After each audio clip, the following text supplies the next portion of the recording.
Directors, if you guys could indicate your presence, but when I call your name.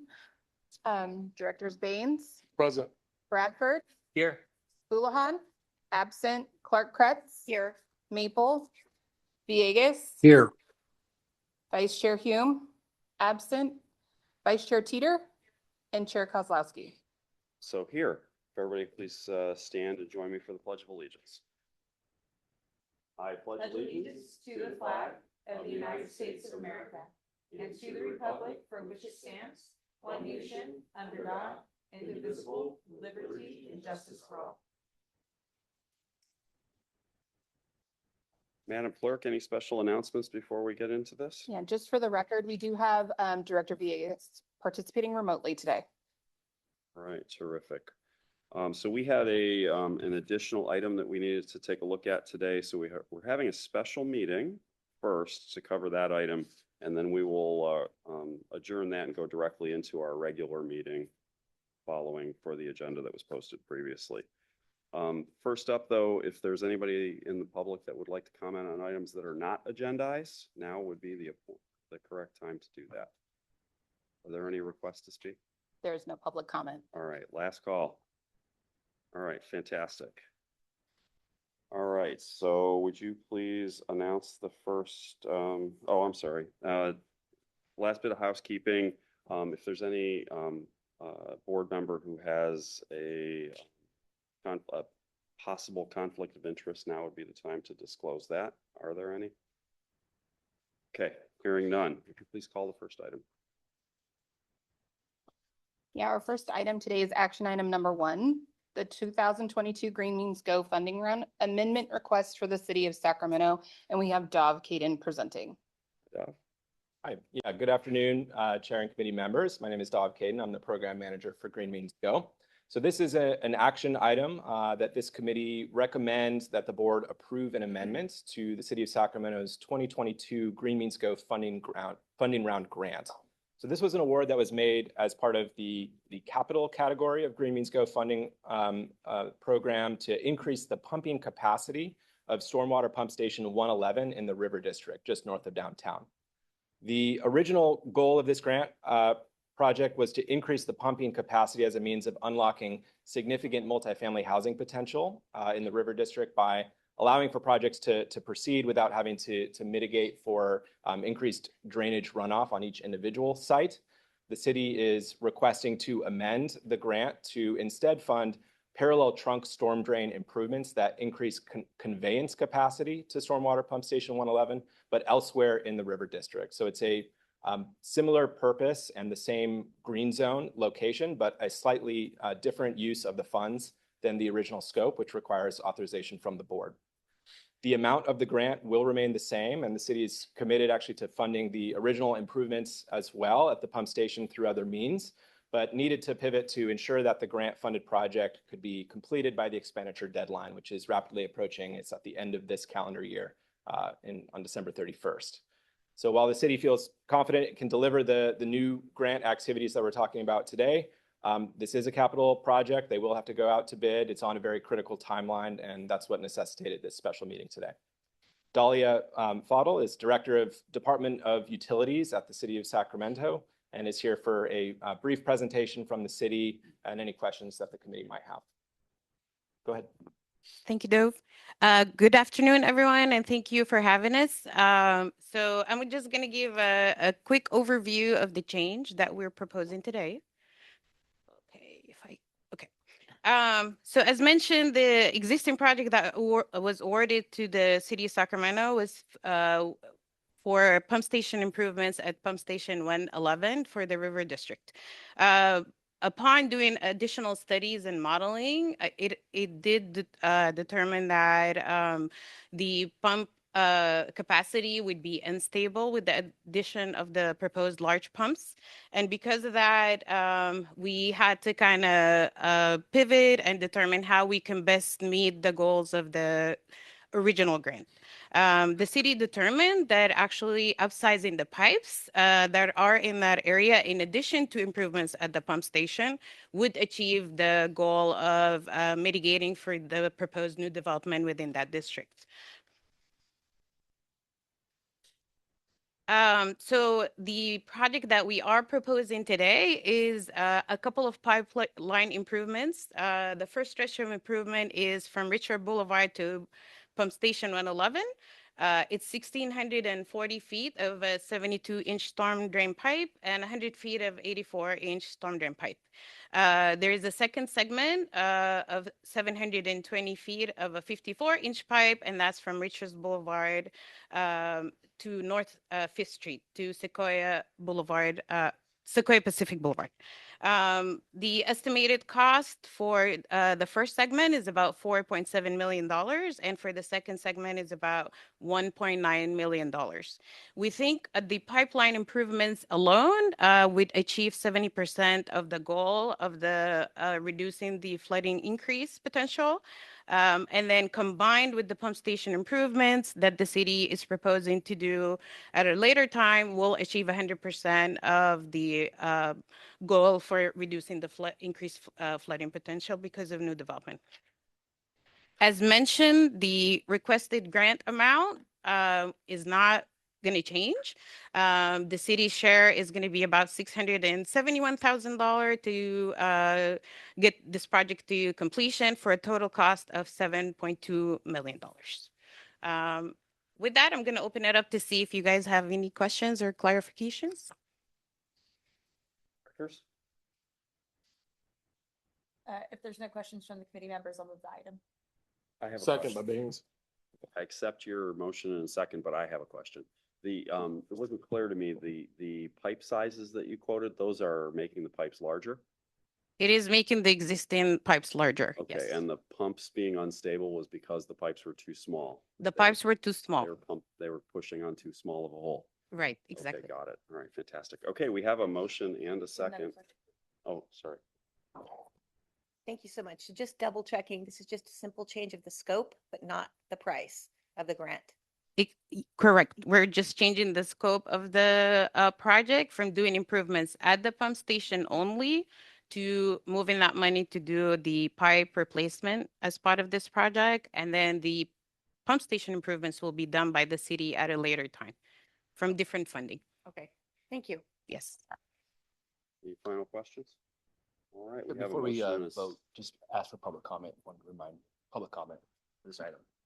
Okay. Is there anybody in the public that would like to comment on our pipe size? There is no public comment. All right, bigger is better. We have a motion and a second. Please call the roll. Yeah, directors, when I call your name, please indicate your vote. Director Baines. Aye. Houlihan, absent. Bradford. Aye. Clark Kretz. Yes. Maple. Aye. Villegas. Aye. Vice Chair Hume, absent. Vice Chair Teeter and Chair Kozlowski. Aye. Thank you. All right, motion carries. That brings us to the end of the special meeting agenda. So we're going to adjourn the special meeting and move directly into the agenda for the regular meeting. I guess let the record show that the roll is the same. So let's call the first item.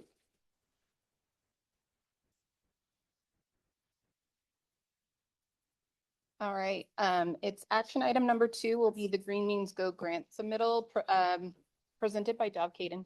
And I wanted to jump in. I think we're gonna have a consent item. Oh, yes, sorry. If we could, yeah, we'll start with the consent calendar for the approval of the minutes from the February 5th meeting. Through the chair, move to approve. I'll second. Okay, we have a motion and a second. Please call the roll. All right, if you could just indicate your vote when I call your name. Director Baines. Aye. Director Bradford. Aye. Director Boulihan, absent. Director Clark Kretz. Yes. Maple. Aye. Villegas. Yes. Vice Chair Hume, absent. Vice Chair Teeter and Chair Kozlowski. Aye. Okay. Action item number 2, Green Means Go grant submittal. Factory Built Housing Regional Pilot Program. Dov Caden once again is our presenter. Take it away. All right, hello again. So this is another action item for you today. We are seeking a recommendation to the board that would authorize staff to submit a grant application as a public agency partner with Mutual Housing California as the lead applicant on a grant application to the state's factory-built housing regional pilot program. So I'm going to keep my comments relatively brief here because Lois Kim from Mutual Housing California is here and can provide a little bit more detail on the application itself. But just by way of background, as you know, Green Means Go has been exploring some new ideas this year. This has largely been a technical assistance and a grant program. 75 grants, over $60 million on the street for this program since 2020. But as you know, state and federal grants are a little bit more limited at the moment. So per our blueprint policy, we're looking to get a little bit more creative on our funding moving forward. And we have a few different avenues that we've been exploring with this committee to look at that. So we were, of course, here last month talking about our exploration of a regional VMT mitigation strategy, which will be coming back to this committee next month.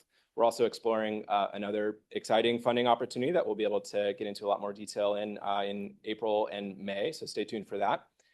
We're exploring some advocacy at the state level for some state funding. And then as a fourth avenue, this item today came about in part because of Mutual Housing California's leadership on this particular issue of innovative construction techniques. And as you're going to hear from Lois, Mutual is really becoming a state leader in the factory-built housing world, largely transitioning their entire affordable housing pipeline over to factory-built techniques. In part because they're exploring how can they sort of reduce their construction costs. The connection to our work here at SACOG at a high level, Green Means Go has always been about reducing barriers to infill and reducing those barriers that actually keep housing from getting built. Historically, we've talked a lot in this program about the regulatory and the infrastructure side of that challenge. How can we align our zoning, our entitlements, our permitting, coordinate our infrastructure investments to set the table for that growth. This opportunity complements that work, but from a slightly different angle. We're looking to actually tackle the construction costs themselves, because even if you have done all of the work that you can do at the local level on the zoning, on the planning side, you've made those infrastructure investments, it is still incredibly expensive to build housing in this state. A recent RAND study actually just showed that it costs about twice as much to build a multifamily housing project as it does in Texas, about 50% higher than in Colorado. We have to find ways of reducing construction costs to really see the housing that we need at the scale that we need. So this is a critical part of that equation. So this proposal is a creative way for SACOG to play a convening and a technical assistance role to explore factory-built housing and industrialized construction methods as a potential way to sort of chip away at that construction cost equation. This is an issue that the state is also starting, I think, to recognize the construction cost question. Lots of legislation in this area recently. This grant program specifically is designed to support these sort of regional partnerships that advance policy reform, financing strategies, permitting streamlining, and pilot project implementation for factory-built housing. So you're going to hear from Lois about, some of the promising benefits of factory-built housing, but it is a very different way of building housing than traditional stick-built. So the idea here is how can we find ways of setting the table again regionally for these kind of more advanced construction techniques to actually realize some of those benefits that we know exist. The timing is also important and worth noting here. So there is a lot of state momentum right now around construction innovation in the legislature, including work that's happening through the Assembly Select Committee on Housing Innovation, which is chaired by Assemblymember Buffy Wicks. And the last time Buffy Wicks chaired one of those select committees, the state completely overhauled CEQA. So it's fairly clear, I think, from our perspective, that this is going to be a state priority this legislative cycle. And these types of pilots, we feel, can kind of position the region well to, one, attract future funding opportunities that are in this arena, and then two, to help local governments to implement any new requirements or best practices that come out of that work at the state level. The proposed grant activities for this application, as you're going to hear from Lois, are oriented around what we're calling a roadmap to factory-built housing for the SACOG region. The roadmap is going to explore several pilot project case studies from across the region that Mutual Housing is kind of pursuing as these factory-built projects. So these are real projects that Mutual is going to be building over the next couple of years. They span across the region and are all located in green zones, including one in Olivehurst in Yuba County, There's one next to the Floor and Light Rail Station in the city of Sacramento, one in Old Town, Elk Grove, and then one on the Stockton Boulevard in unincorporated Sacramento County.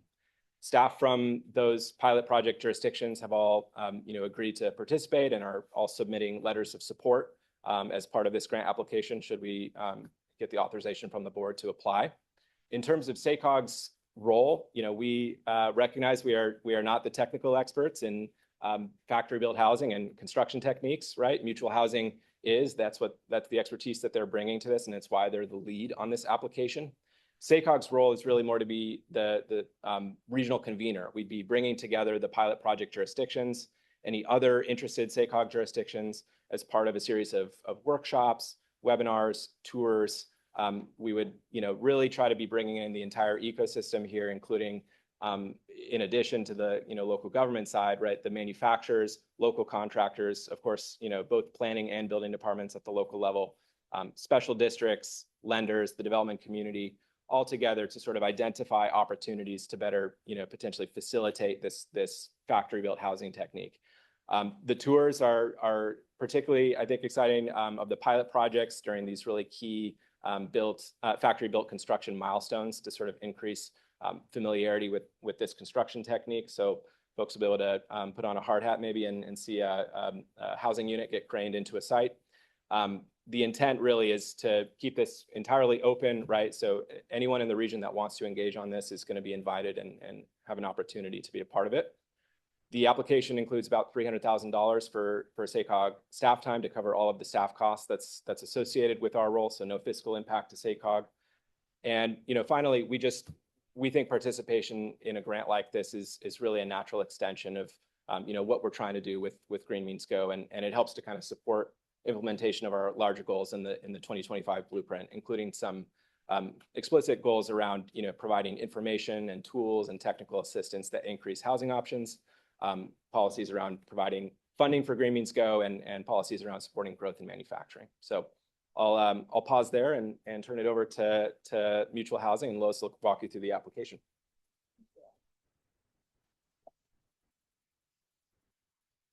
Hello, Chair and committee members. Thank you for having us here today. I'm Lois Kim, and I'm with Mutual Housing California, a nonprofit affordable housing developer, property manager, and resident services provider with over 25 communities in the greater Sacramento region. Mutual Housing is proud of our growing portfolio of over 1,500 units in Northern California and recognizes that each unit of housing helps support and stabilize people in need. Yet we also see the reality. Housing production has not kept pace with demand, and housing has become more expensive to build and manage. As an industry, we must change to meet this challenging demand. As Dov shared, the cost to build housing in California is incredibly high and a key driver to the housing crisis. While affordable housing has high development costs due to resident services and other requirements to serve vulnerable populations, market rate development and the general industry also suffer from these growing costs. Research from the Turner Center found that projects started between 2016 and 2018 cost an average of $68 per square foot more than projects that started 7 years prior. Construction costs are also driven by labor costs due to the aging construction workforce and a shortage of workers. High construction costs are directly related to the challenges of building in our region, particularly for affordable housing projects which must compete for funding. To address rising construction costs, industrialized construction has emerged as an opportunity to build faster and more cost-efficient housing. Factory-built housing, or FBH, is a type of industrialized construction where homes are manufactured in a factory setting. In volumetric modular construction, a type of factory-built housing, units are built as modules and delivered to the construction site. Factory-built housing is defined and regulated by the California Department of Housing and Community Development and does not include mobile homes or container homes. Key differences in manufacturing and construction includes the scope of work. The manufacturer builds the units in the factory, including appliances, painting all the finishes, and the general contractor prepares the site, exterior facade, and other site-specific items. While the modules are built in the factory, the general contractor works on site conditions such as the foundation. Then the modules are transported and craned onto the building like Lego blocks. This leads to a reduced construction time of at least 30% in factory-built projects. Most often, neighbors cannot tell that a building is factory built. They usually just notice that a construction site went from a flat podium to 5 stories in 1 week. Another key difference is the timing of payments. Due to the upfront work, the manufacturer requires early deposits to begin production of the modules, which is seen as a barrier. Despite this, factory-built housing projects can see up to a 20 to 40% reduction in construction costs. In 2024, with the challenge of rising construction costs in mind, Mutual Housing committed a pipeline of over 5 multifamily projects to one factory, general contractor, and one architect. Typically, developers select factories, general contractors, and architects for each project one at a time. We chose a scaled approach to invert typical development timing and prioritize a scalable and replicable factory-built product. This includes over 660 units over 6 jurisdictions, and the projects will all be zero net energy, and 4 of these projects are in SACOG green zones. Mutual went all in on factory-built housing because we understand the benefits of factory-built housing are best realized through scale. Our pipeline of projects enables us to reduce construction lengths by 40% and total hard costs by at least 10% by streamlining design, production, and constructability. This makes our projects more competitive in financing applications, thus bringing housing to market even faster and more cost-effective. Mutual also leveraged our scale to negotiate with partners early on, enabling us to bypass barriers developers typically face, like the high pre-development costs and early payments to factories. Our structure enables our factory, general contractor, and architect to create efficiencies and accelerate learnings across projects.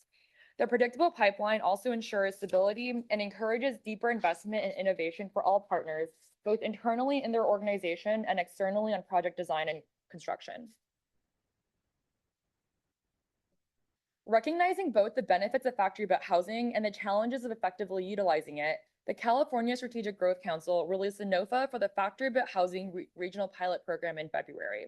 The program aims to support a sustained increase in housing supply at the regional scale, leveraging potential benefits of industrialized construction, such as increasing the housing supply and affordability, reducing greenhouse gas emissions, and advancing equity and community benefits. Of the grant types, Mutual Housing is pursuing the planning grant, which intends to scale existing initiatives from planning towards implementation. The grant term is 3 years with the application due this May. The grant's priority and terms align directly with Mutual Housing's factory-built housing pipeline. As a developer committed to affordable, multi-benefit factory-built housing projects across Northern California, Mutual Housing is uniquely positioned to identify challenges and opportunities in leveraging factory-built housing.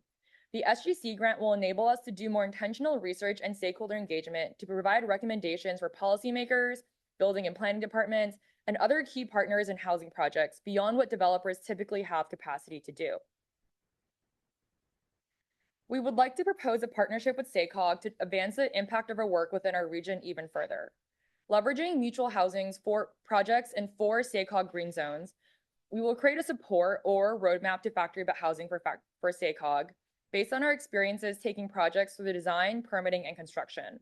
At the local level, building code and lack of factory-built housing expertise are seen as a key barrier to the utilization of factory-built housing, despite the state's robust factory-built housing permitting process. Mutual will lead engagement, research, and capacity building with local building departments, which will culminate in a report that identifies the challenges and opportunities at a local and regional scale to advance deployment of factory-built housing. The report will include policy recommendations, design best practices, and other specific tangible lessons learned from Mutual's development practice. Mutual will also engage with local planning and building departments and utilize learnings from the roadmap to develop prototype factory-built housing drawings and pricing estimates that could be utilized for factory-built projects in the region. Thank you. These standardized plans are an opportunity for additional education with local jurisdictions and will support emerging developers or stakeholders unfamiliar with industrialized construction to accelerate adoption. Throughout these processes, SACOG will support local engagement in regional convenings with pilot and interested SACOG jurisdictions by hosting workshops, webinars, and stakeholder tours with manufacturers, contractors, different local departments, lenders, and developers, identifying regional opportunities to streamline factory-built housing, and conducting pilot project tours to build familiarity with factory-built housing methods. This partnership represents an exciting opportunity to leverage Mutual Housing California's on-the-ground development expertise and SACOG's regional convening role to accelerate understanding and adoption of factory-built housing. Together, this work can reduce barriers, support local capacity, and advance shared goals under Green Means Go and the 2025 Blueprint to expand housing options and strengthen regional innovation and housing delivery. Here's an overview of our projects in SACOG's Green Zone. San Juan 2 is in the county of Sacramento on Stockton Boulevard. Serenity Village is in the city of Olivehurst or unincorporated Yuba County. Elk Grove is in the city of Elk Grove, and Waugh is in the city of Sacramento by a SAC-RT station. These projects will be a force multiplier in their communities. Our buildings are zero net energy, bring solar power and battery storage, reduce costs of living for residents while improving their quality of life, and allow folks to feel the benefits of living in infill areas like the green zones.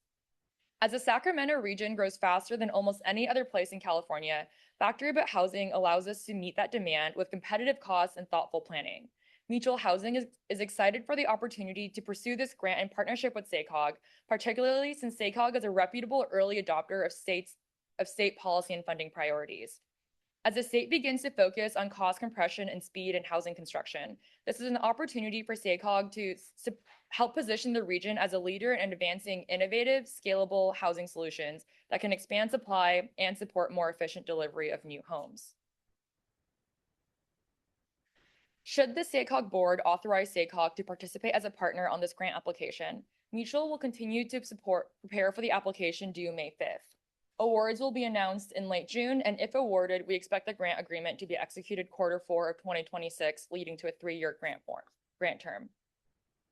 Last, I'd like to end with a few pretty pictures. The first is a rendering of San Juan 2, which is a 70-unit project that will be located on Stockton Boulevard. It's adjacent to San Juan 1, which is almost done with construction and was a recipient of Green Means Go infrastructure funding. And Fairview Terrace is located in the city of Stockton and starts construction in about a month, and is our first Factory Built Housing project that is going to be 76 units and a net positive energy project. Thank you for your time and the opportunity to speak today. All right, directors, questions for either Dov or?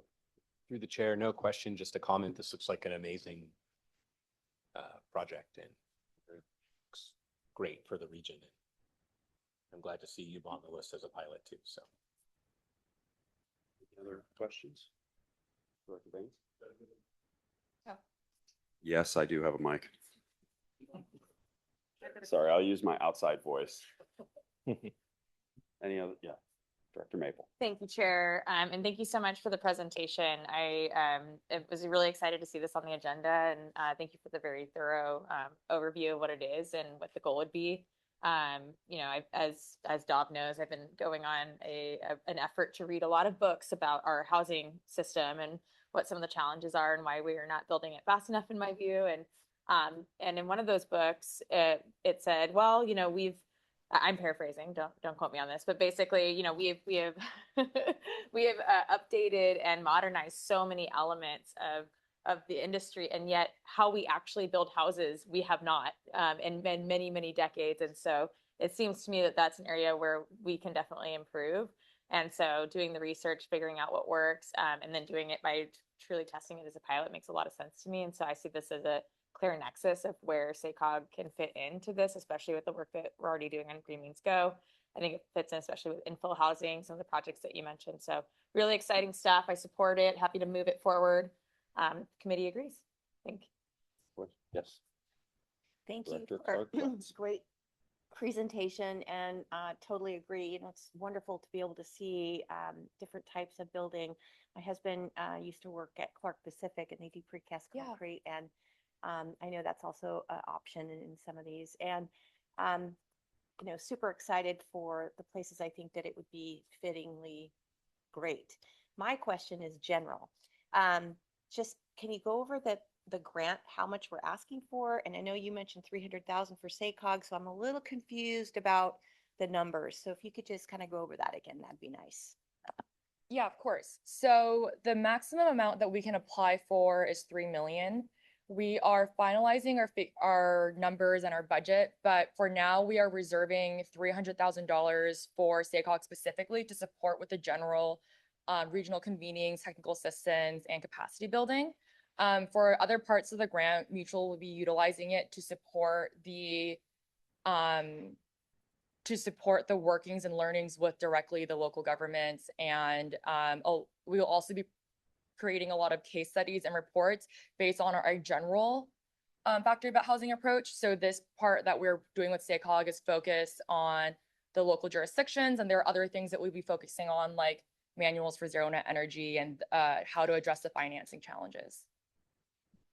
So just again, it's going to be 3 million, right? Because I think it's a $9 million, what did I read? Let's see, funding is 9 million, but the max we can get is 3. Okay, thank you. I'm gonna pile on. $300,000 to help get a grant in the next 60 days. Seems like either a really heavy lift or a lot of people thrown at it. So I'm directing this question to Dov. Yeah. Is So that realistic, or is that just a budget for potential needs? Yeah, it's a budget for the grant. So the 300,000 would be spent over the course of the grant term from 2027 through 2030. Once So the it's grant is secured, what's necessary though? this would be for all of the staff time associated with the tours, the webinars, the meetings, the convenings that SACOG would be taking the lead on. So it's our time to sort of all of our communications team and everything to sort of put on the events themselves. And as the Mutual Housing will be the lead applicant, so we will take charge in dealing with the grant application and doing all the administrative and accounting items. We will just facilitate the funds through SACOG to support their work. Yeah, I want Mutual Housing to have as much of the grant as possible, so I'm going to challenge the staff to economize where you can and let them use it for actual building housing wherever possible. I have a couple questions about the actual construction. Each of those projects, you're being modular in one particular way, which is the construction of the room units. But I'm wondering if you have a sort of a sweet spot of size, so that if somebody's as you're looking for a project, is 70 the perfect size, or is 124 the perfect size, or is 300 the perfect size to get the best economy out of these projects? Because you built you had the one project that's San Juan 2 right next to San Juan 1. Together, do they share services in some way?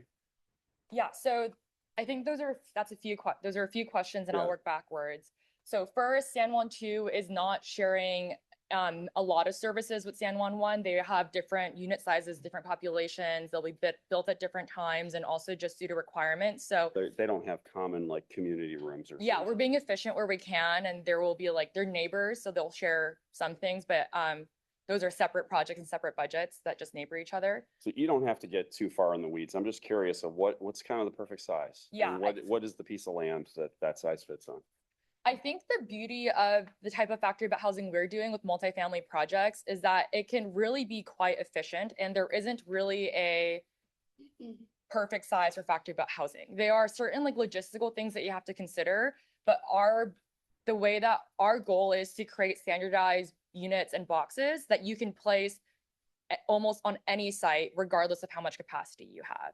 Okay. You might change the sizing of your box by like 2 feet, and just to make sure that it fits better in a tighter site, or you might increase the size of your boxes a little bit, or just add more boxes. But the idea is that we don't have to recreate our plans every single time. And now the only things are changing things to fit your site better. So as you notice, we have a pretty big range of project sizes from 70 units to almost 300 units. And then we also have different sizes in studios to 3 bedrooms.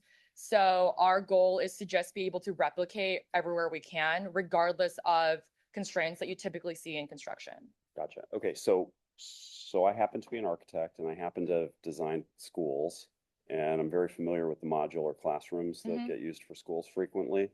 And one of the magic bits about modular classrooms is that they are all precisely the same dimensions, or they come in 2 flavors, but and each of the manufacturers of those modules has a pre-approved set of drawings that has been run through the division of the state architect. Mhm.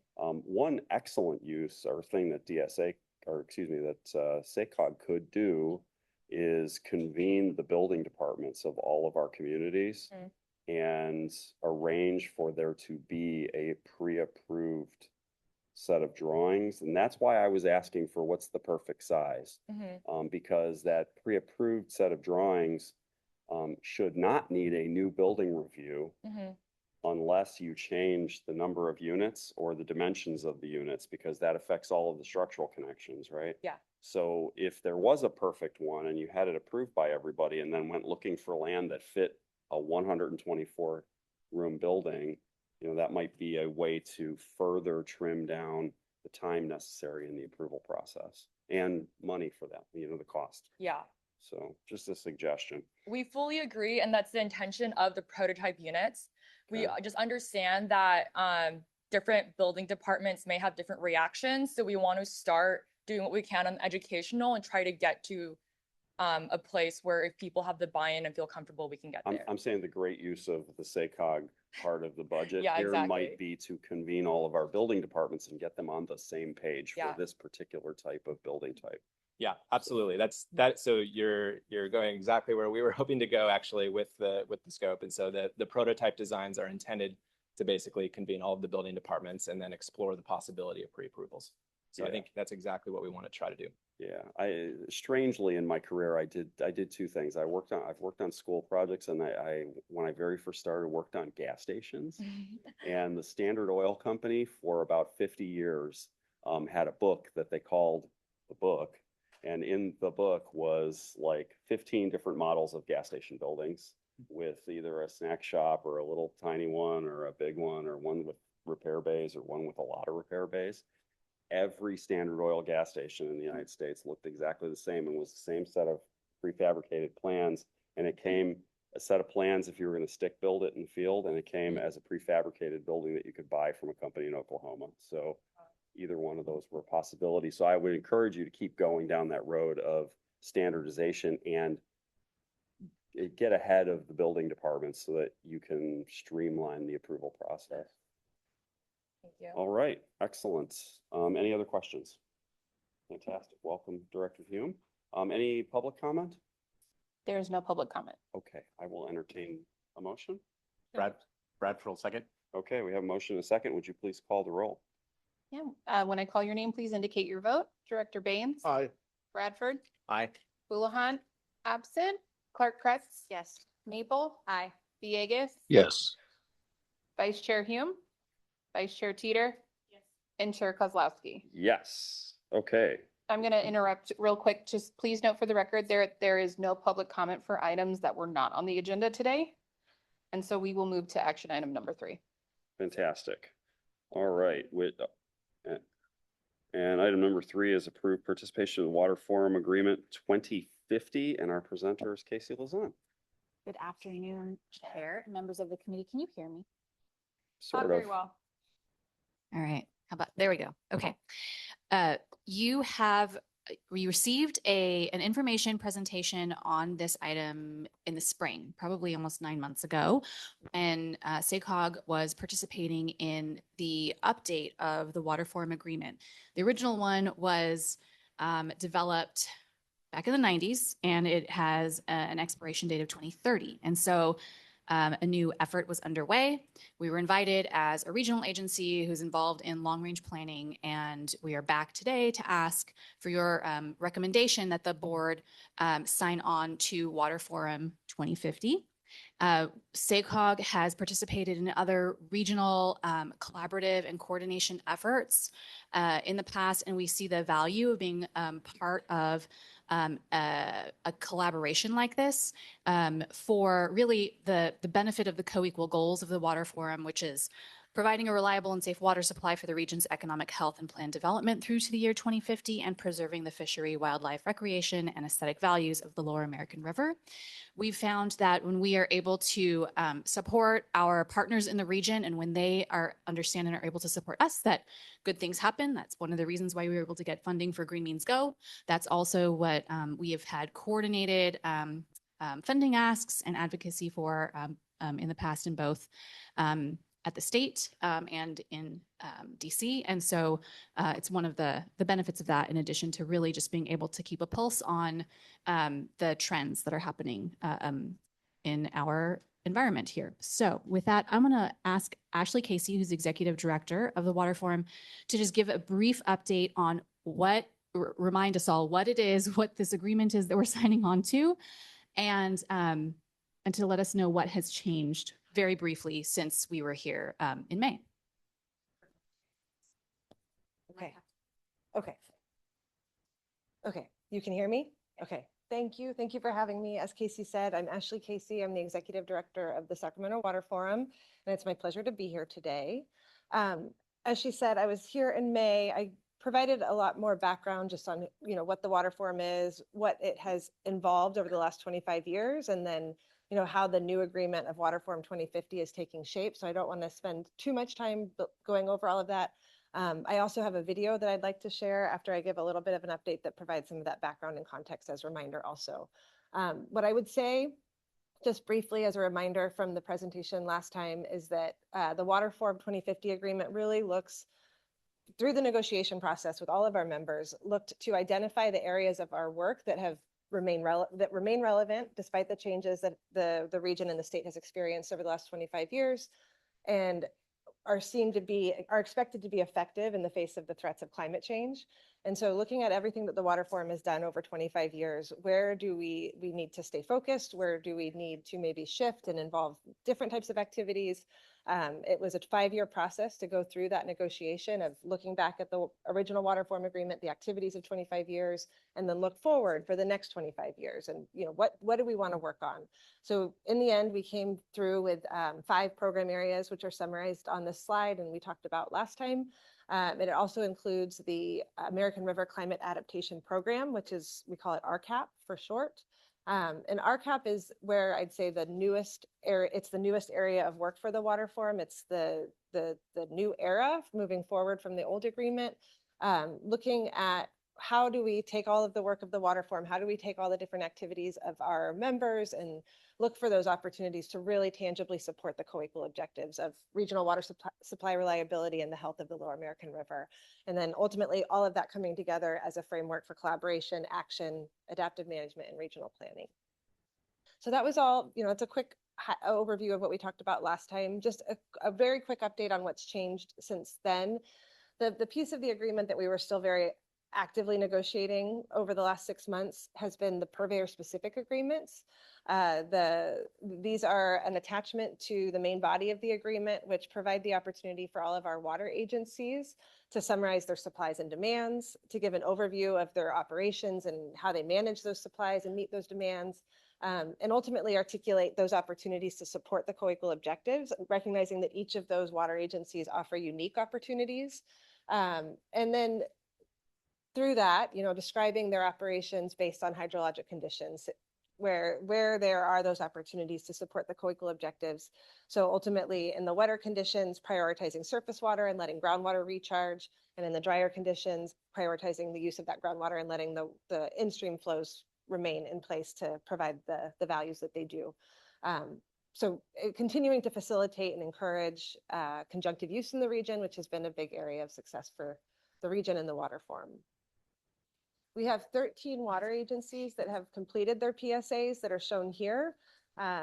These were each prepared individually, negotiated individually. So as I'm sure you can imagine, it was, it took a lot of work to get 40 different organizations to come together and come to consensus on these 13 PSAs. So those have now been agreed upon and confirmed by our plenary, so confirmed by all 4 caucuses, and are now included in the bigger package of the Water Forum 2050 agreement, which has now been confirmed by the plenary and is making its way through the approval process with all of our organizations. So now I have a video that I would love to play for you that's just 3 minutes long, that gives a little more background. You get to hear from some of our members from across the different caucuses about what the Water Forum has meant to them and what the 2050 agreement is expected to bring.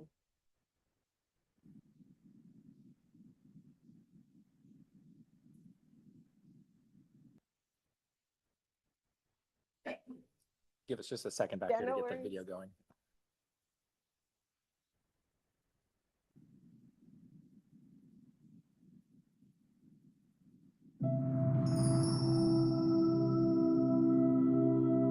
It's a great joy to live in a community where a river runs through it.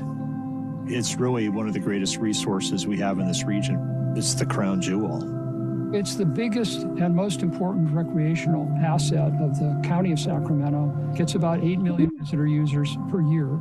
There's over 2.2 million water users just in this local region. All of them want water reliability, and all of them want a healthy ecosystem. Preserving habitat for salmon is really important. We're doing what we can to help keep a cycle going and support something that's been happening for millions of years. And hopefully it continues to happen in perpetuity. The first Water Forum agreement came about under really contentious times between land developers and environmentalists. The whole thing was covered by sort of a community consensus of we're in this together. The original Water Forum agreement was consequential to the continued health of the American River. Now, 25 years later, the warming planet is dominating so much. In order to make sure that the river stays healthy, it's important to update the Water Forum agreement. I think Water Forum 2050 is going to help the river by building on the past, but looking toward the future.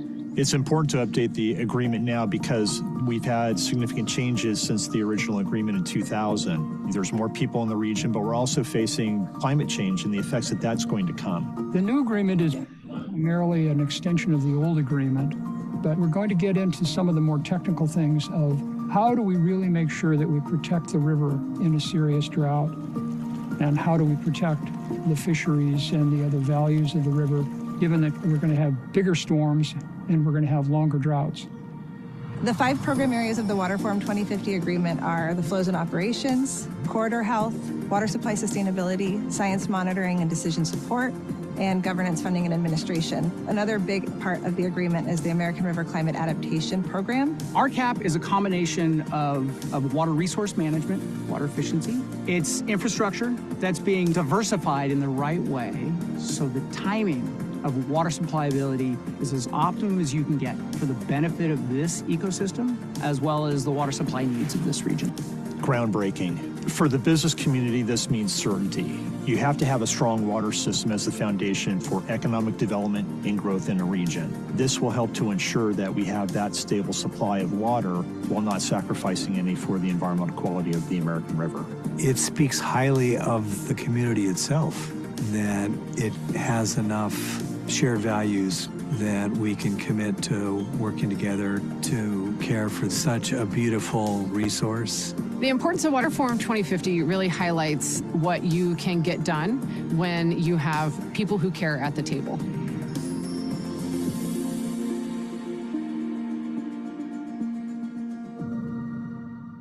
Thank you. So yeah, I think I've really enjoyed being able to share that video because when I come, you can't hear from our members. And thank you so much for joining us tonight for a. Oh. I think, and if we could, yeah, so go back. Anyways, I think it's really nice to be able to hear from the members themselves about, what they've seen over the last 25 years and what they see going forward.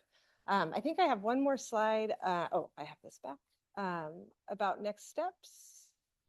Maybe. So the video did work in the slide deck. That's good to know. Could you advance it for me?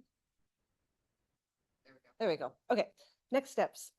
So as I think I said just a minute ago, the plenary, all 4 caucuses did confirm the 2050 agreement at our last meeting.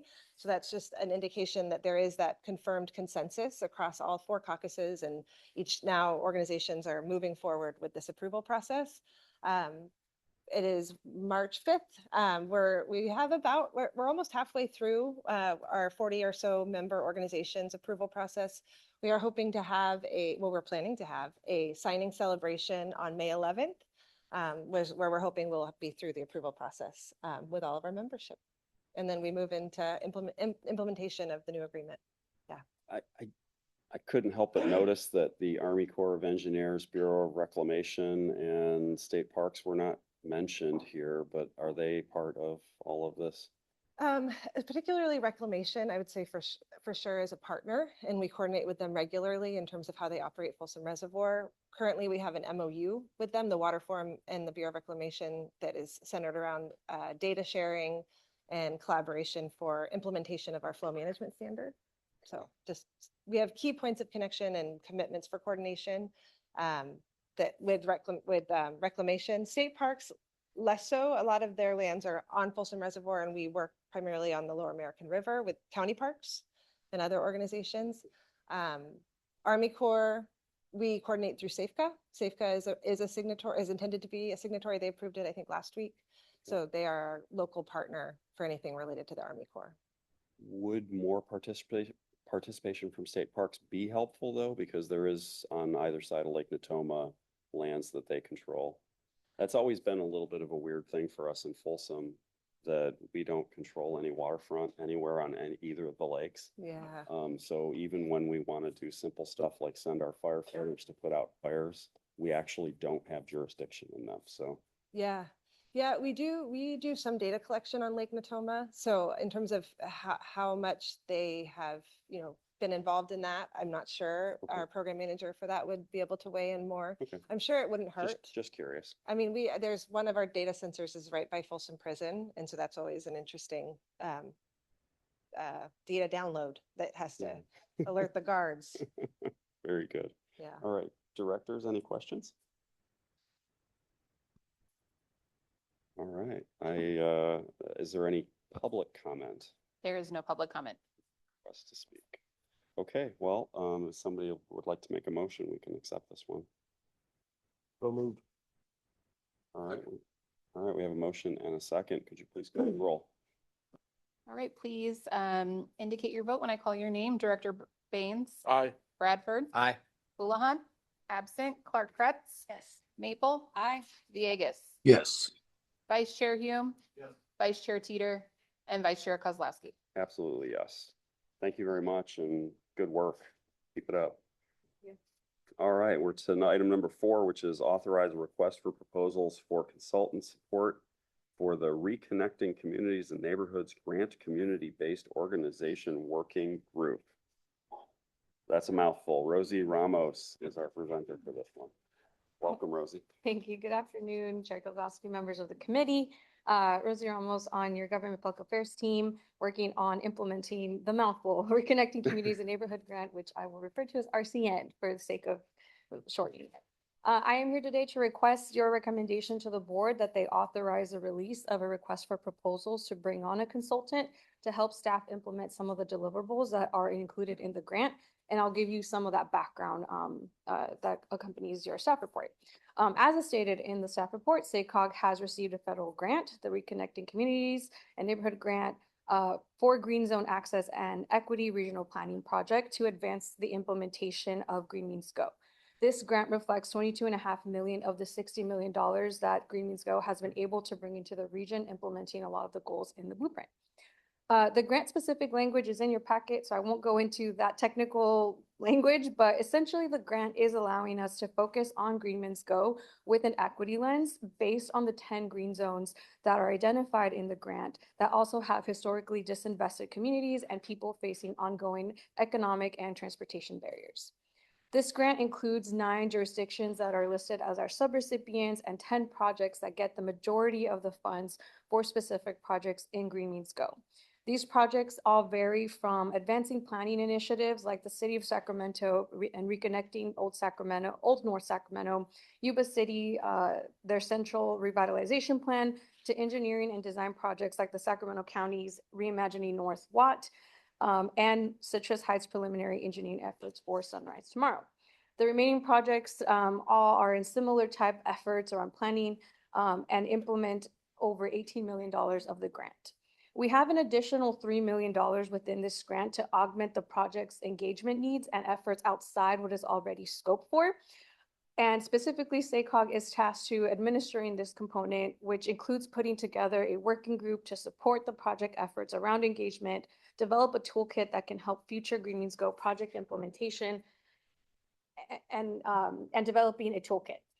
SACOG staff has taken the time to think about what is the best way to implement these funds to deliver the items that I mentioned And we've talked a lot to the staff from the jurisdictions on the grant to identify the best use of these $3 million over the course of the grant, which runs until 2031. So we have a few years to use these funds. Part of the conversation that we've had with jurisdictions is that they needed to improve the engagement and outreach needs in their projects.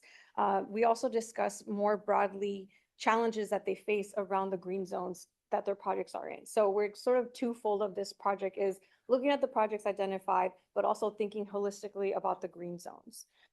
There is a list of themes in your packet that summarizes our conversations, but essentially landed on using the portion of the funds in the following ways. The majority of funds will go right back to the jurisdictions by identifying specific engagement needs that their projects might not already include in the work that's scoped out.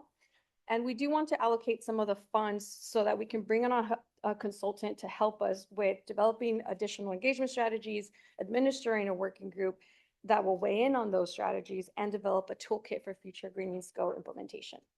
One specific need that's highlighted that came up a lot was needing support and engaging folks and sustaining that engagement, especially when it comes to housing issues and infill development. To address this, we've landed on developing a sort of capacity building effort that coordinates and brings along various partners to accomplish local needs-based and community-based infill across a region. Kind of similar to what was already discussed with mutual housing, right? Bringing together multiple partners, but this is kind of coming from a community perspective and many additional folks that could be needed to progress or advance these efforts. We are still finalizing the specific pieces of the RFP, but want to structure around a detailed capacity development series similar to the collaborative series that we've already done with the special districts and jurisdictions, which you'll be hearing about later today. And the goal is to think bigger than the immediate projects and think more holistically of Green Means Go, so that bringing together more players, the community organizations, so that we can address those partnership barriers that face infrastructure improvements and infill development. So essentially, we want to address that gap in what other support is needed to create infill in our region so that we are better prepared for when we secure additional funding under the Green Means Go program. The work of the consultant will span a minimum of 2 years, but could be till the end of the grant, which is 2031. So that's several years. And it'll help with supporting the engagement needs of those 10 projects in the 9 cities, the general engagement needs of the green zones, developing a toolkit and supporting the working group. We have identified that we can dedicate up to 500,000. So it's going to depend on what the scopes end up coming, from the bids, what they look like, to support these initiatives. But leaving the remaining tasks for the majority of the projects that the cities are going to be doing themselves and some staff support. So again, the ask today is that this body recommend that we open up an RFP that could be up to 500,000, giving our ED oversight and ability to negotiate a contract so that we can bring on this consultant. I'm happy to answer any questions or elaborate on any of the pieces that I just discussed. Thank you. Directors, any questions? All right. Is there any public comment on this item? There is no public comments. All right. I don't have any questions this time, so I'll entertain a motion if anybody would like to make it. Bradford will move. Second. All right, we have a motion and a second to approve the staff recommendation here. Please call the roll. All right, directors indicate your vote when I call your name. Director Baines? Aye. Bradford? Aye. Houlihan, absent. Clark Kretz? Yes. Maple? Aye. Villegas? Yes. Vice Chair Hume? Vice Chair Teeter? Yes. And Vice Chair Kozlowski? Yes. All right, that advances us to items 5, 6, and 7, which are information items. The first being collaborative planning series with SACOG and the California Special Districts Association. And Mia Lopez is going to present this, and I'm going to hold you to the predicted 10 minutes. Yeah, absolutely. No problem. Thank you. Love a good time frame. Good afternoon, directors. My name is Mia Lopez, and I am presenting today with my colleague, Dov, who was up here earlier. Lots about Green Means Go today. We're here to talk about the Collaborative Planning Series. This is a program that SACOG organized in partnership with the California Special Districts Association. We did this over a few months in 2025 as a way to connect with special districts around challenges and complexities of infill development. This was a part of Green Means Go funding as part of an earmark from Dr. Pan. As you can see, we had the participants consisted of cities, counties, and special districts from across the region. We had about 40 folks sign up in total who participated in in-person and online events, which you'll hear a little bit more about. And it was a really great opportunity to bring folks to the table to have conversations around these issues, explore these issues. It's not very often that cities, counties, and special districts are in the same room at the same time, talking about the same challenges, but we were able to bring them together through this program. So the goals were to inform through that connection education piece, through some tours, some presentations that we had as part of the program. Then it was also to inspire. How do we get on the same page? How do we work together towards this collective vision for this infill program? And then connecting, networking. Sometimes it's all about who you know. And so that was an opportunity to connect with folks across the region for this program. And how did we do that? It was in-person and online events over 4 months. We had about one session a month. And I will have Dov talk a little bit more about our in-person. Yeah, I'll keep it brief. Yeah, I'm Mia and the California Special District Association, CSDA, did a fantastic job putting this series together and deserve a lot of credit. But just to mention a couple highlights. So we did a number of in-person events, including a tour pictured here of the Sacramento Area Sewer District Echo Water Facility. It's the large sewer treatment plant between Sacramento and Elk Grove there, where Sac Sewer provided us with really this kind of behind the scenes look at how wastewater is cleaned and recycled at that facility, which was actually very fascinating to see and not as smelly as you might think. As part of that tour, we also got a presentation from Sacramento Suburban Water District to really kind of get a sense of the underground and water management considerations for that special district. We had, several kind of summits and panels throughout the series of this, including a special presentation from a firm that we worked with called Urban 3, who really, had an opportunity to dive into some of the financing and impact fee challenges that cities and counties and special districts face. And so, yeah, as Mia was saying, really great opportunity to kind of build relationships. It's really almost never that you get all these folks in the same room, right? So, genuinely, we were all sort of learning from each other and kind of understanding our respective challenges and priorities. So, again, really appreciate, CSDA being willing to partner with us on this and all of the local government staff and participation in it. So, go ahead. Yeah, and at every session, we really wanted to give an opportunity to ask questions. And so it was a space where everyone was genuinely very curious and asking questions of each other and how do we do this?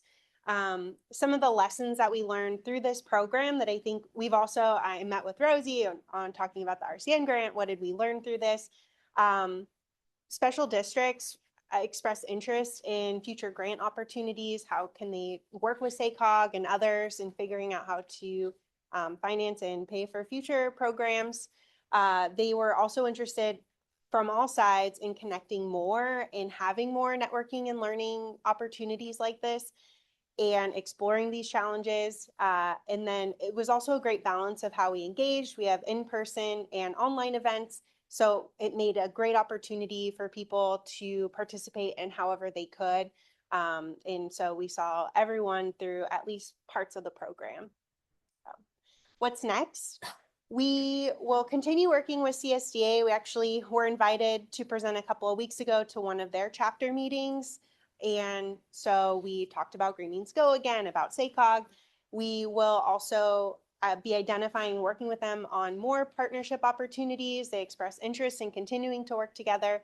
So we'll continue talking with them and figuring out how we grow our relationships with special districts. So with that, if you have any questions. Were the water districts participating in this? Yes, yeah, we had water districts. Since we just had the big water forum discussion. Good question. Let's see.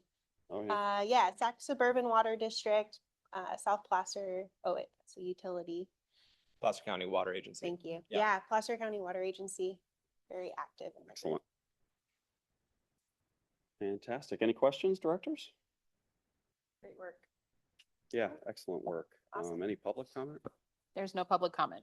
Fantastic. Thank you Okay, very, very thank much you, for the everyone. update. 5 minutes and 38 seconds, by the way. Job. Tip top. All right, next up is item number 6, which is updates on preparation for cycle 7 of the Regional Housing Needs Allocation, AKA RENA process. Chelsea Lee is going to present, and I'm sure you can beat 10 minutes, right? Thank you, Chair. Not as good as Mia, but I will try. Good afternoon, Chair and committee members. Chelsea Lee with your SACOG Planning and Programming team. I'm the project manager for the next cycle RENA, or the Regional Housing Needs Allocation process. So I'm here today to share some updates on the things we've been working on over the last couple of months to help prepare our member jurisdictions for this process, as well as provide you, the committee, with some information on key RENA dates and milestones to be aware of in 2026. In terms of general updates, our team has been conducting site visits with each of your jurisdictions to meet with planning staff. So all of the information that I'm sharing with you today has or will be shared with your staff in the coming months. These site visits have been really informative for us. We've been able to tour some of the amazing housing projects and sites in your communities, learn about some of the opportunities and challenges your staff are going into for cycle 7, as well as getting a lot of feedback on the technical assistance products that SACOG will be providing for the housing element. So really want to extend a deep thanks to your staff for their partnership here. Last week, I also presented to your city managers about RENA and those key dates and milestones in 2026. We had a really good discussion, I think, on the housing partners that SACOG should be engaging in our RENA outreach. We also talked about some of the challenges with last cycle. So I think one of the main things that we heard repeatedly in the city managers meeting is that there was a difficulty in navigating the state's housing element review process and really trying to understand what HCD's requirements were for compliance. So I think your city managers saw value in SACOG taking more of that liaison role on with the state. So that's an area that we're going to be leaning more into for the next cycle.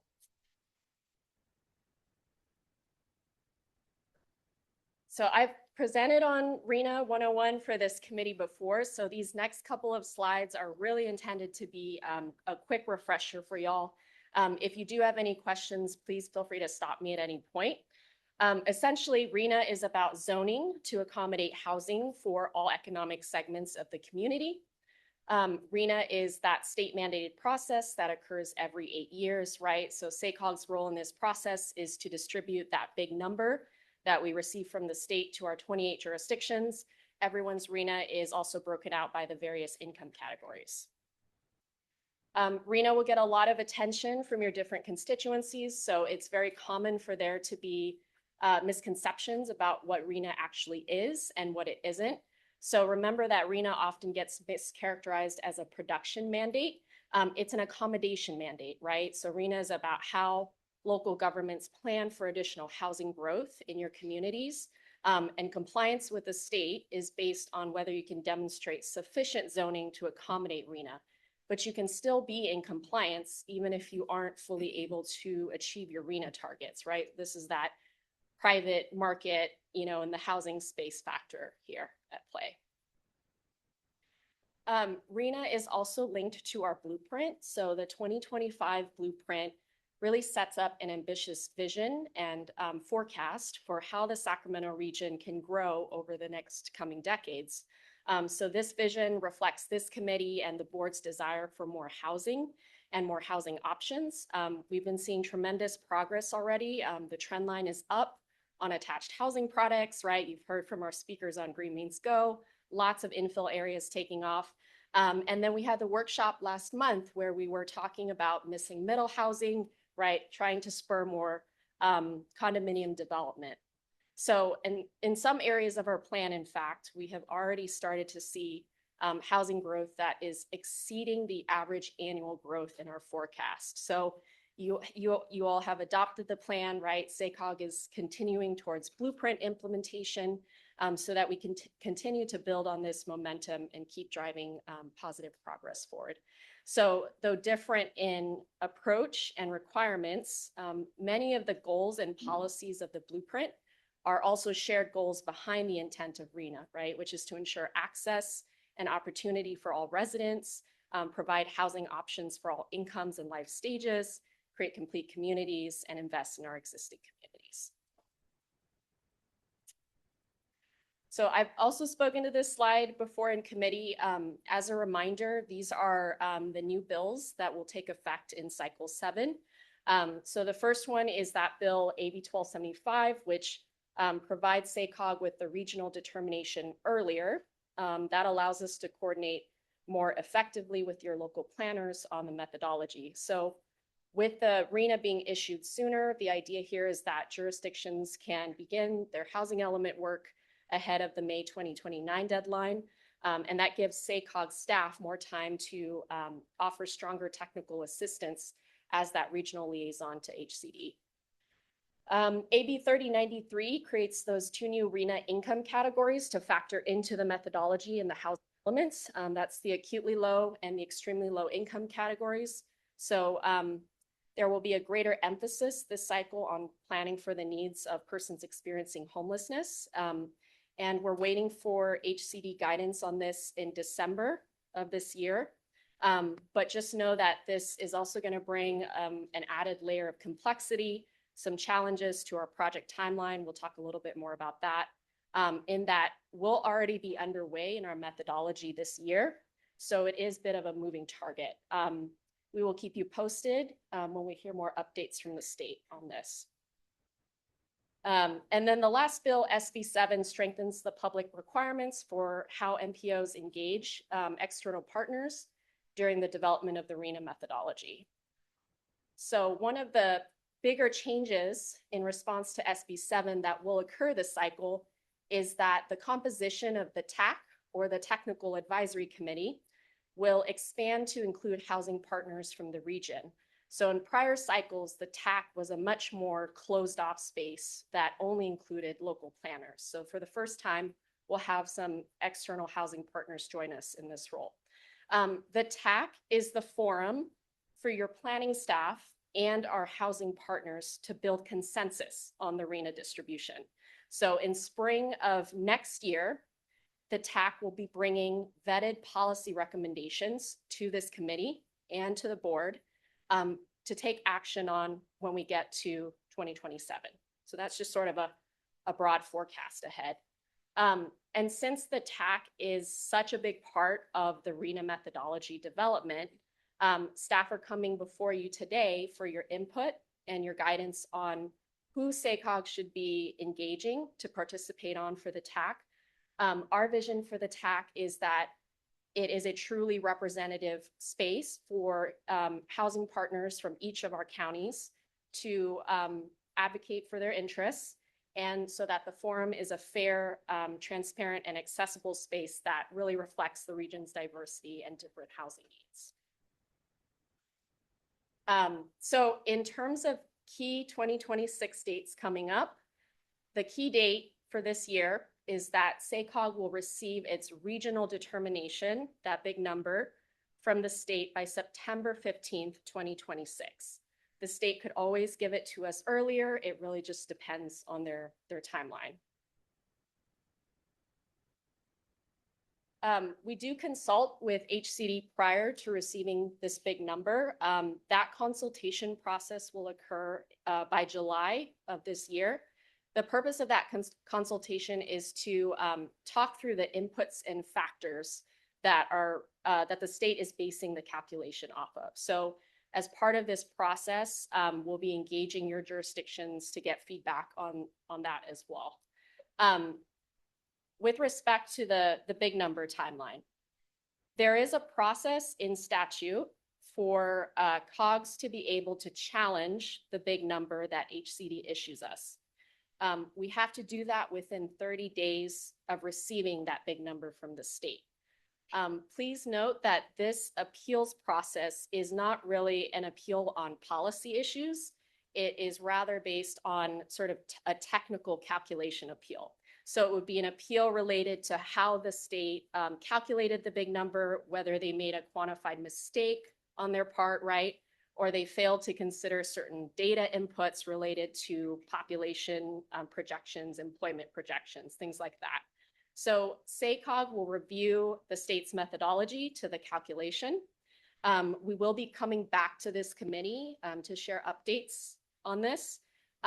If we do decide to appeal, SACOG must provide an alternative technical approach for the state to consider with really strong justifications of why it would be a more appropriate approach than what the state is proposing.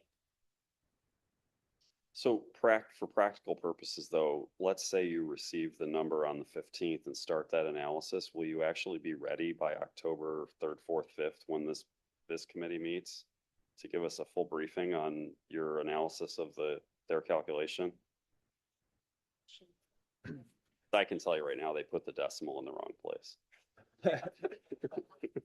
I think there's a lot of work that we can do in the consultation with HCD and kind of how we generally know they're going to approach this to start doing some like scenario testing so that if we see it kind of moving this way or this way, as far as kind of the review of the technical, I think the trick is we're going to have to just kind of be really close with HCD leading up to that so that we can try to see if we can't get some early information on it.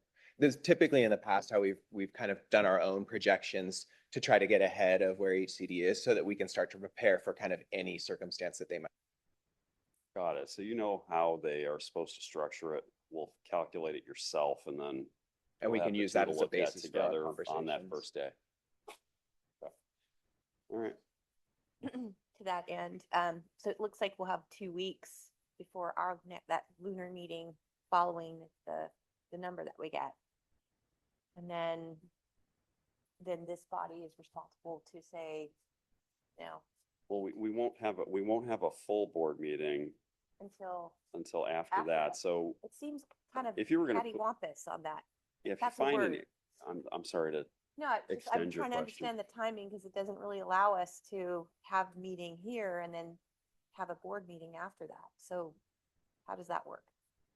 I think this is Does it the type matter? of, what's that? Does it matter? That's, I think my yeah, this extension is to where that we'll question. need to, when they set up the structure, we're going to run into kind of these like, this doesn't work with our board calendar. I think this is where the consultation with HCD is going to come in. If we can kind of get on the same page with them, ideally you're not hearing about this and our number for the first time in September and trying to make a decision. We're getting you some early information so that you're prepared to make that decision. So I think it's that early summer consultation with HCD is going to be really important to get you all ready for that September timeframe. Okay, thank you. What's that number going to be? What's the big number going to be? Don't know yet. We don't know yet. Yeah, I mean, so I said the decimal point is in the wrong place. We have to. Through the chair.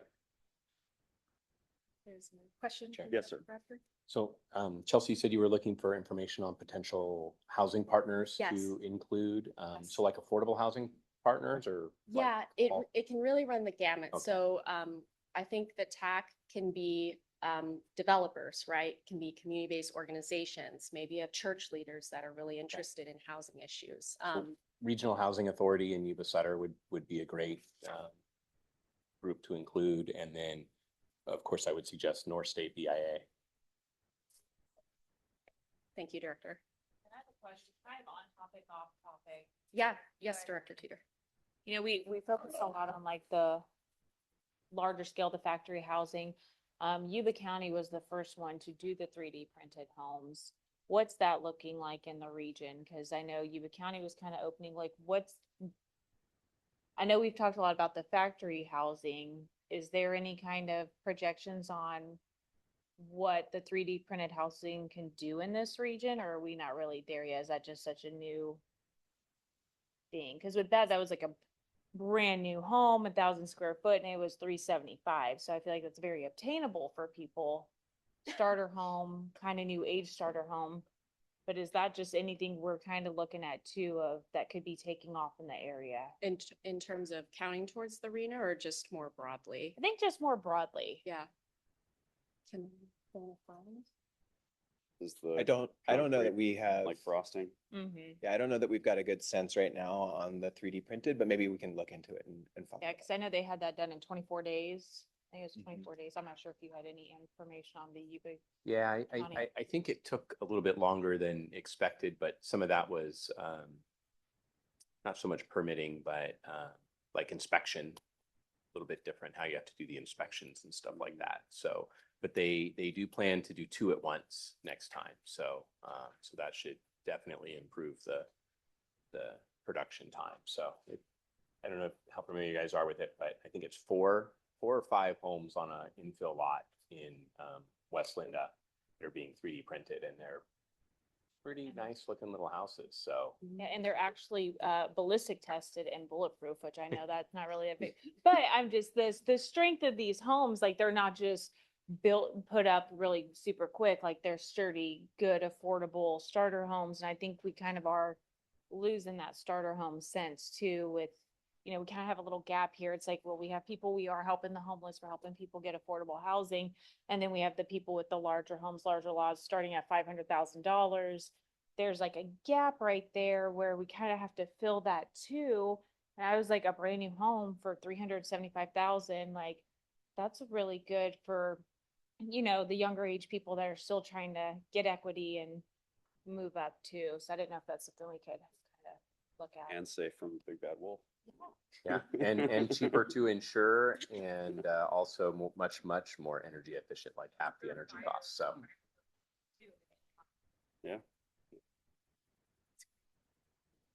Thank you, Director.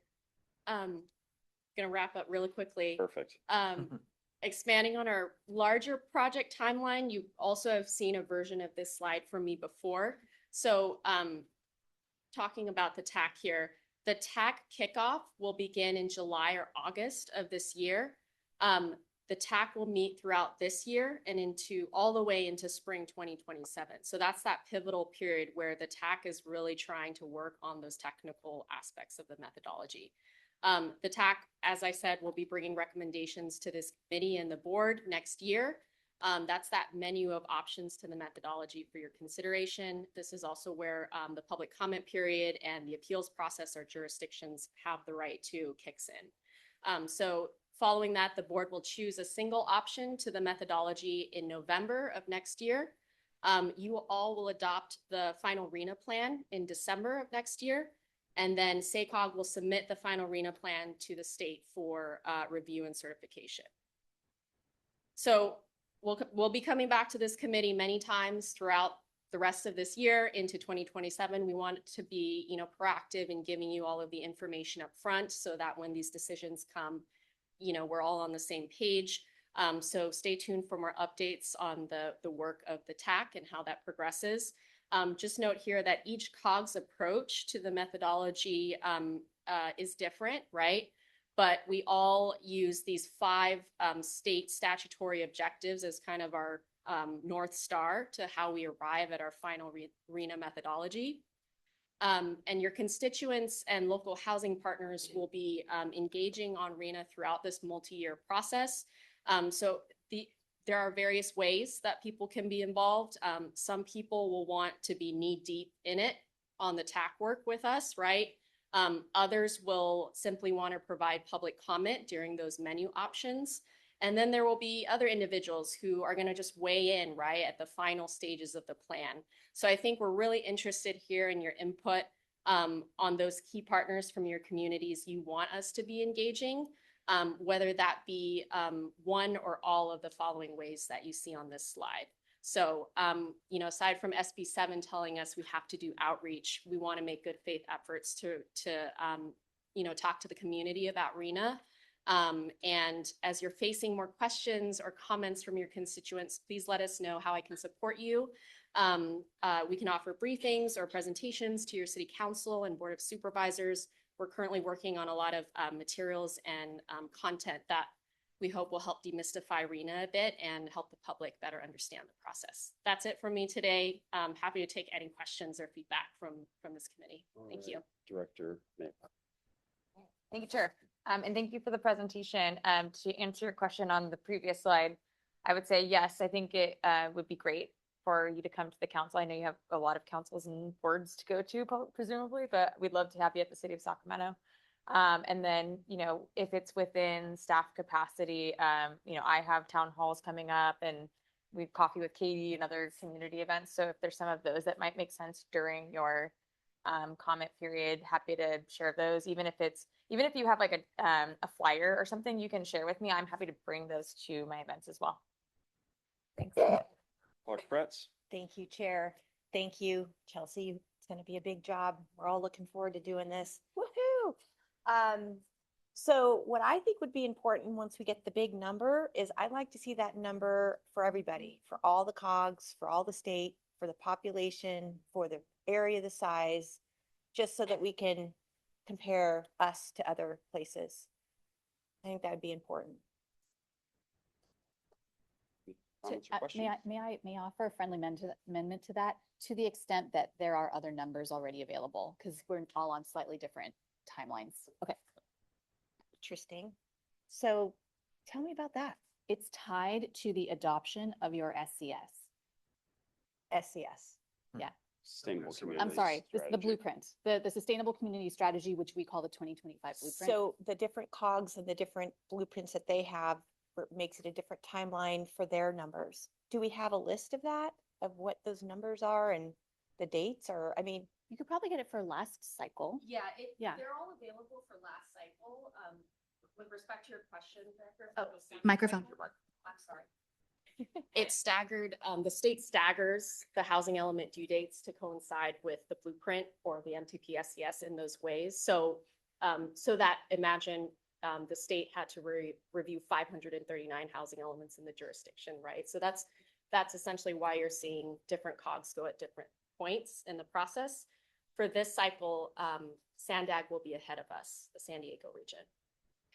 I just think it seems like it's not fair for giving us only 30 days to respond when, you know, we've got other dates from other places around the state. I'm just saying it just seems it's frustrating.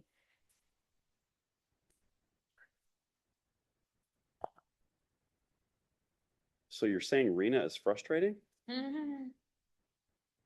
Only in one of only 75 other ways. Any other commentary on this item? All right, thank you or is there any public comment? All right, terrific. There's no public comment. Thank you, Chelsea. All right, last item, number 7, 2027 technical update to the 2025 blueprint. The extremely time efficient Lisa Lind is going to make this presentation. Good afternoon, Chair and committee members. Lisa Lind, Principal Planner on your planning and programming team. I'm here with an informational brief item.